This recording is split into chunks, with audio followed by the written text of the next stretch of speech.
Dois assuntos no vídeo de hoje. O primeiro, o meu pano pronto, separado, para passar em caso de derrota da seleção brasileira em El Alto. Pô, mas que passador de pano, hein, Jorge? Por quê? Explicarei as razões para você.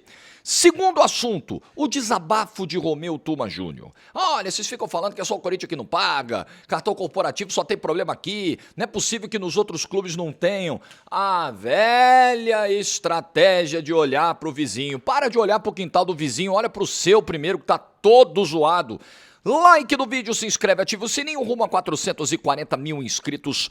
Por aqui, na Golcase você tem uma linha oficial de produtos dos grandes clubes do Brasil que vão te ajudar muito no dia a dia. Você que está aí no escritório, você que trabalha no home office, precisa da sua garrafinha térmica para manter a temperatura da sua bebida, do copo térmico. Você que quer dar as capinhas de celular de presente, está precisando trocar de capinha, você compra duas, paga uma. Tem tudo no site da Golcase. Aí você clica aí nos grandes clubes do Brasil e tem lá linha de produtos. Você pode personalizar, pode colocar o seu nome. É muito da hora. E com o meu cupom GOLJORGE, você tem um baita desconto na hora de fechar a compra. Então aproveita. Golcase é parceira do canal do Jorge Igor. O link está na descrição ou também no comentário fixado. Eu começo com a Celessa.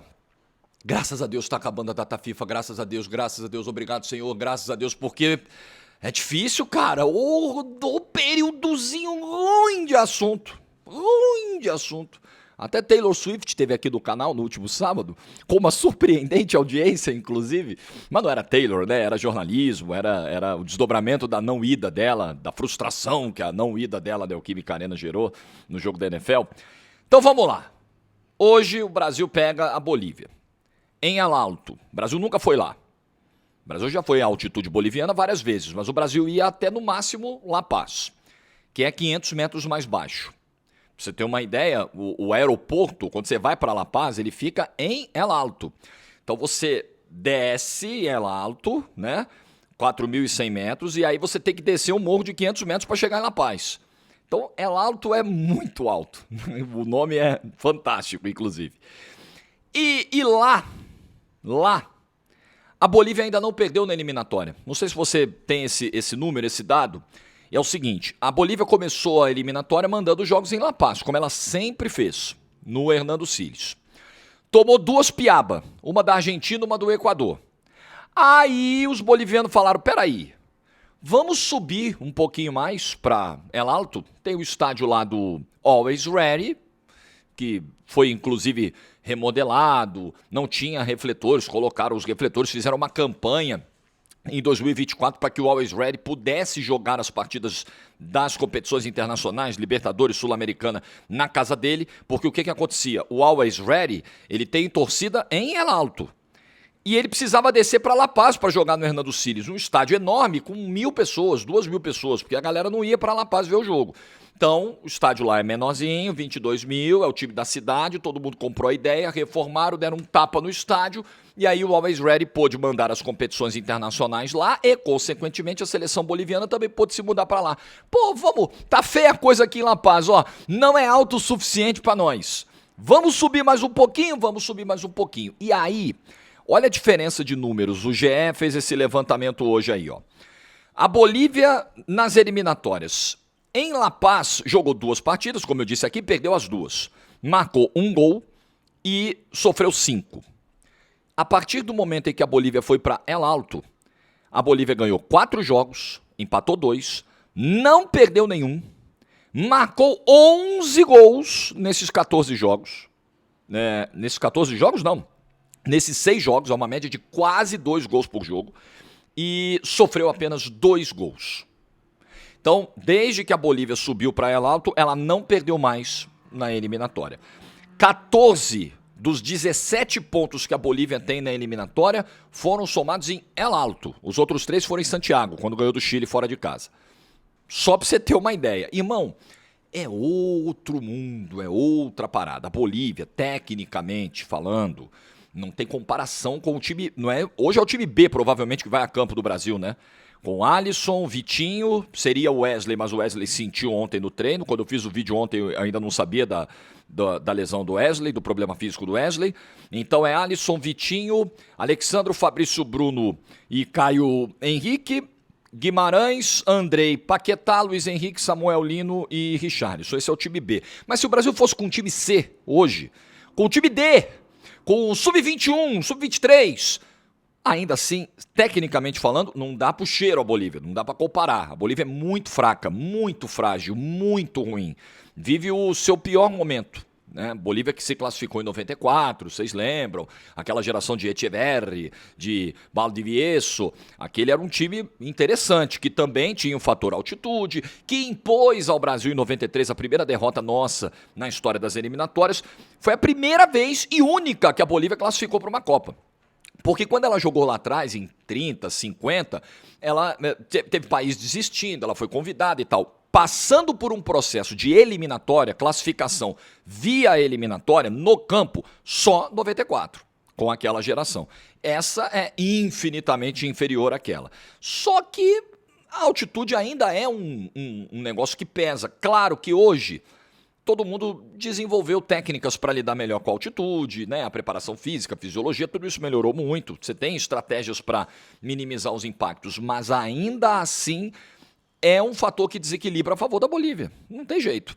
E aí, além de ser uma altitude gigante, que o Brasil jamais visitou, é importante lembrar, e aí vai entrar o meu pano. Lembra quando o Ancelotti chegou? Eu fiz um vídeo aqui no canal, na chegada, hein? Foi agora não, na chegada. E o título do vídeo era esse: meu pano está pronto, meu pano para Ancelotti, alguma coisa assim. Essa era a vibe. Por quê? Qual era o que estava por trás do meu pensamento ali? Qual era a raiz do meu pensamento?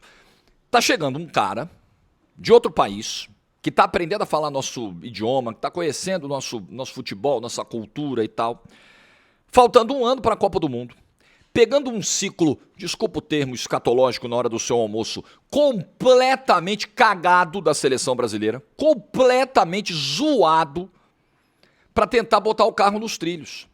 Com jogadores que individualmente rendem muito menos na seleção do que rendem em clubes. E aí a gente pode usar o Vinícius Júnior como um grande exemplo disso, mas ele não é o único. Com uma seleção com sérios problemas coletivos, com uma defesa que vinha tomando gol pra caramba, e nesses primeiros jogos com o Ancelotti isso já deu uma melhorada. Então é muito trabalho, é muito dever de casa para fazer em pouco tempo. E com um gap muito grande em relação às principais seleções. Você olha a Espanha jogar hoje, dá medo. Você imaginar o Brasil encarar uma Espanha hoje, dá medo. E vou mais além. Você imaginar o Brasil encarar uma Argentina, nós tomamos 4 dos caras lá, fora o baile, em março. Não foi ano passado, não. Foi março, foi agora. Última vez que a gente pegou eles na eliminatória.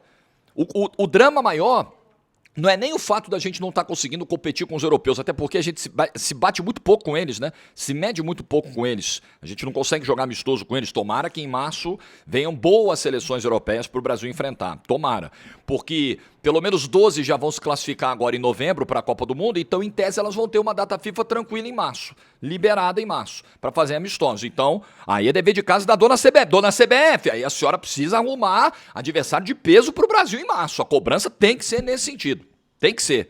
Né? Mas o drama, voltando para pegar o fio que eu não perco, como vocês sabem, o drama não é só esse. O drama é que até com a Argentina tá ruim de bater, sabe? Até para ganhar da Colômbia tá difícil, tá um pato. Esse é o problema. Então, é um quadro difícil pro técnico da seleção brasileira. Tanto que eu tenho falado nos vídeos aqui que o jogo de hoje, eu não sei como é que a comissão técnica da seleção trabalha, mas eu riscaria esse jogo da planilha de observações. Olha, nós temos X jogos até a Copa do Mundo. E nesses X jogos a gente vai testar, vai observar, vai fazer isso, vai fazer aquilo. Ah, mas tem o jogo com a Bolívia. Não, esse não conta. Esse aí pode tirar. Pode tirar. A própria escalação que o Brasil vai levar a campo, na boa, a própria escalação mostra isso. A dupla de zaga totalmente reserva, o meio-campo com 2 caras que não foram titulares do Maracanã, verdade que tem uma suspensão, o ataque totalmente modificado em relação ao jogo do Maracanã. Isso já mostra a dificuldade do jogo, né? Isso já mostra como o Brasil está encarando o jogo de hoje. Então, eu acho que El Alto é um negócio muito sério, muito particular, muito diferente, e eu tenho baixas expectativas para o jogo de hoje em termos do desempenho da seleção brasileira. Ficarei muito surpreso se o Luiz Henrique, de repente, botar a bola embaixo do braço, não sentir a altitude, sair rabiscando todo mundo, ele tem qualidade para isso. Se o Samuel Lino fizer a mesma coisa pelo lado esquerdo, É preciso ver como vai se comportar cada um na altitude. Cada organismo é de um jeito, cada organismo sente. Tem gente que vai para altitude, é um inferno, a cabeça parece que vai explodir, parece que vai morrer. Tem gente que vai para altitude, como eu, e não tem praticamente problema nenhum. Um probleminha aqui, outro ali, mas tira de letra. Não dá para prever, né? Não dá para saber. Então acho que é um jogo muito difícil e, além disso, a Bolívia joga a vida. O Brasil não joga a vida hoje. Na hora, se precisar se matar, entre aspas, por uma bola, quem vai fazer isso é o boliviano, não vai ser o brasileiro hoje, porque eles estão jogando uma vaga de Copa do Mundo. Um sonho de voltar à Copa do Mundo depois de 30 anos. Então, para eles também pesa muito, né? Para eles também é um jogo muito diferente no aspecto da abordagem. Para você ter uma ideia, os ingressos para esse jogo acabaram tem um mês. Quando virou agosto, que eles abriram a venda física nas bilheterias do estádio, já contei essa história aqui no vídeo, a galera armou barraca, fez fila e ficou dormindo 3, 4, 5 dias na fila, no frio, porque lá é um frio desgraçado, para poder ver esse jogo. Então, assim, o país está parado. Hoje é um país inteiro de olho nesse jogo, sonhando com esse jogo. E pro Brasil é um jogo de cumprimento de tabela.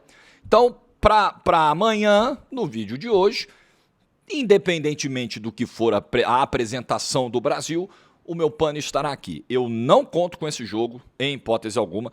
Você concorda, discorda? Deixa opinião nos comentários aí. E eu narrarei esse jogo hoje na GETV. Nós vamos abrir às 7 da noite a transmissão. A Mariana Spinelli lá em Alalto, já chegou lá na Bolívia ontem, e o nosso time completando a transmissão aqui do Brasil. Eu narro, o Bruno Formiga e a Luana Maluf comentam, o Fred vai estar com a gente no estúdio também, no pré-jogo, no intervalo, no pós-jogo, enfim, é a transmissão da GETV, 7 da noite hoje, bola rolando às 8h30, pré-jogo de 1h30, coisa linda, você vai ver toda a mobilização do estádio, a galera chegando para Bolívia e Brasil. Muito bem. Romeu Tuma Júnior, vamos falar aqui do presidente do Conselho Deliberativo do Corinthians para fechar o vídeo de hoje, que fez um desabafo. Fez um desabafo sobre a polêmica dos cartões corporativos do Corinthians, as investigações, os documentos que foram entregues ao Ministério Público. E aí, num determinado momento da entrevista coletiva, ele disse assim: pô, você não vê isso nos outros clubes? Será que nos outros clubes não tem cartão corporativo? Será que nos outros clubes não tem problema com o cartão corporativo? É só no Corinthians? É só o Corinthians que vai ficar com a fama de clube que não paga? Vamos lá. Isso é velho, né? Isso aí na política é tipo, e o PT? E o Bolsonaro? Sabe? É um sempre jogando no colo do outro, né? Ninguém assume os BO. É tudo, não, é a herança maldita, é o outro governo. Isso aí é velho, isso é velho. Isso aí a gente já conhece, a estratégia é velha. Quando o Cruzeiro passou por um processo de, acho que mais do que implosão, destruição, assim, um projeto de assalto mesmo ao clube, né? De dilapidação do patrimônio do clube. Isso virou matéria, isso virou uma série de reportagens, isso foi amplamente investigado, divulgado, informado pela imprensa, que cumpre um papel. Você pode não gostar da imprensa, você pode não gostar de alguns que compõem a imprensa, você pode não gostar dos rumos que parte da imprensa tomou, show, eu também não gosto. Também não gosto de tudo que eu vejo na imprensa, não. Mas ainda assim, o jornalismo cumpre um papel muito importante de dar luz a fatos que são relevantes para a sociedade. De tirar das sombras episódios de corrupção, de malversação de recursos, de roubos, etc, etc. Ainda assim, com todos os seus problemas, e são muitos, e são crescentes os problemas na imprensa, ainda assim ela cumpre um papel fundamental na sociedade. Então, voltando ao ponto, pegando o fio de volta, quando saíram as primeiras informações sobre o que estava acontecendo no Cruzeiro, e desde o início já parecia ser algo muito grave, eu me lembro de torcedores com o mesmo comportamento do Romeu Tuma Júnior agora. Mas agora é só o Cruzeiro? Agora tiraram o Cruzeiro para Cristo? Agora é tudo contra nós? É um plano contra nós? Querem destruir a gente? Não, o Cruzeiro estava sendo destruído de dentro. Não era a imprensa que estava destruindo. Você tem dois caminhos. Ou você vai para a vitimização, você vai ficar olhando o quintal do vizinho, ou você vai arrumar o seu quintal. Ou você vai falar, peraí, isso aqui é grave.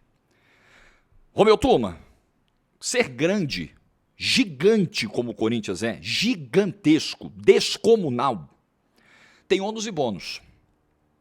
Esse é um dos ônus. Um clube desse tamanho, dessa expressão, que gera a audiência que gera, É óbvio que vai ter uma cobertura muito intensa em cima dos atos da diretoria, dos problemas, das mazelas. É óbvio, é óbvio. Com todo respeito, com todo respeito do mundo, uma coisa é um problema de cartão corporativo do Corinthians. Outra coisa é um problema de cartão corporativo no Goiás, na Ponte Preta, no Guarani. Sabe, são coisas diferentes. O Corinthians tem uma abrangência nacional, um tamanho, assim como eu disse, descomunal. Então, é ônus e bônus. O bônus é uma marca que vale muito, é um clube que arrecada muito, é um clube que pode dar muitas alegrias ao seu torcedor se for bem gerido, mas tem o ônus também. E o grande problema disso aqui, grande problema dessa fala do Romeu Tuma Júnior, é essa coisa de olhar para o quintal do vizinho e não olhar para o próprio. Você perde um tempo precioso, importante, onde você já poderia estar arrumando a sua casa, limpando o seu quintal está cheio de entulho, sofá velho, pedaço de madeira, televisão quebrada, porra, limpa o raio do quintal. Não, mas olha o quintal do meu vizinho aí, tem coisa pior. Tem sucata de carro lá, tem uns negócios pior. Tá pior do que o meu. A montanha de entulho do cara tá maior do que a minha. Tudo bem. E aí? E aí você vai fazer o que para resolver? Você tem que resolver a sua. Você não pode pular no muro do vizinho e resolver o problema do entulho dele. Você pode resolver o seu. Então isso me incomoda. Esse argumento, ele é uma fuga do problema. Vamos encarar o problema. O problema é muito sério de gente usar cartão corporativo do Corinthians supostamente para gasto pessoal. Tem problemas muito sérios aí que precisam ser explicados. Suspeitas muito graves que precisam ser esclarecidas e investigadas. A história do mercadinho, para mim, de todas, a que mais me espanta é a história do tal mercadinho no Jardim Ângela, na Zona Sul. Que fica a 40 quilômetros da sede do Corinthians, e quando foram bater lá para ver o endereço lá, se tinha um mercadinho mesmo, que emitiu lá as tais notas fiscais, o Corinthians emitiu as notas fiscais, não tinha mercadinho nenhum quando a reportagem do GE foi lá. Isso é de arrepiar os cabelos, pô. E aí o problema maior vai ser, não, o vazamento. O vazamento, ele também criticou os vazamentos ontem. E ele falou, poxa, vazar esse tipo de documento, se eu fizer isso, se eu vazar relatório de cartão corporativo para a imprensa, eu estou cometendo um crime, então eu estou dando um alerta aqui para preservar a integridade de todo mundo, inclusive de vocês jornalistas. Presidente, com todo respeito, o senhor é muito experiente, o senhor sabe que a divulgação por parte da imprensa de documentos que chegam até ela são protegidas por sigilo de fonte. O senhor sabe disso. O senhor sabe que não há risco algum à integridade do jornalista, a não ser que o senhor esteja falando de algo criminoso, que possa ameaçar a vida do jornalista, por parte de algum dos supostamente envolvidos nisso. Não sei se é isso que o senhor está falando. Agora, sobre o método de trabalho, o jornalista recebe, checa a veracidade, apura, bate, confirma e publica. O problema não é do jornalista, o problema é do clube, que precisa melhorar os seus processos internos para evitar esse tipo de vazamento. A culpa não é do jornalista. Quantas vezes nós já vimos vazar documento na República, coisa de governo, documentos que não deveriam vazar, que vêm do judiciário até, e que vazam, e que vão parar em capa de revista. E aí, algum jornalista já foi preso por isso? Claro que não. Claro que não. O sigilo da fonte está preservado. Agora, você precisa ver quem vazou. Quem vazou, como vazou e por que vazou. Qual foi o objetivo? Aí você precisa arrumar a casa. Aí é que eu falo, olha para o próprio quintal. Limpa o próprio quintal, até para você entender por que esse tipo de coisa está acontecendo. Por que tudo vaza no Corinthians? Mas ele usa esse termo, né? Parece que é só do Corinthians, os outros clubes, não tem problema nos outros clubes. Pois é, presidente, só precisa investigar por que nos outros clubes não se vaza tanta coisa quanto se vaza do Corinthians. Eu tenho certeza que tem problemas de gestão de recursos nos clubes brasileiros. Eu chutaria que na maioria deles tem. De gastos não explicados, eu chutaria que a maioria tem. Tem. Agora, por que no Corinthians isso tudo está acontecendo? Por que isso tudo vaza tanto? Isso vocês precisam resolver aí. Agora, isso não pode ofuscar o mérito do negócio. Isso aqui é o seguinte, vazou, não era para vazar, tá bom.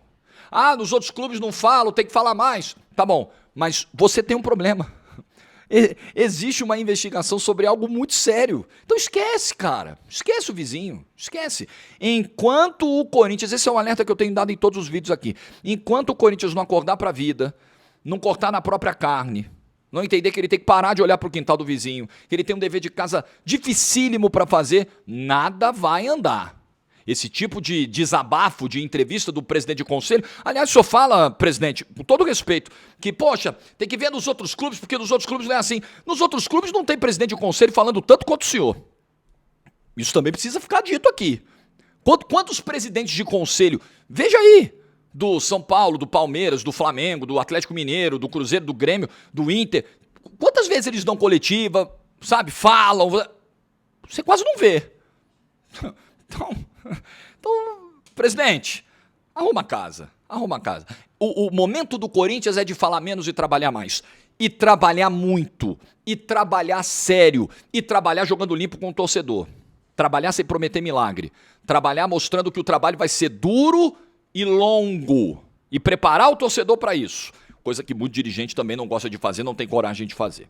Muito bem, vídeo feito nesta terça-feira, repito, te vejo hoje na GETV, com Bolívia e Brasil a partir das 7 da noite, com imagens no YouTube. Você viu a nossa imagem no Maraca, quinta-feira? Que espetáculo de transmissão. É isso aí que a gente vai oferecer pra galera. 7 da noite, logo mais. E aí na quinta tem Copa do Brasil, no domingo tem Brasileirão, a gente vai falando sobre tudo isso aqui dia após dia aqui no canal. Te vejo logo mais na GETV. Like do vídeo se você ficou até o final, juízo e tchau!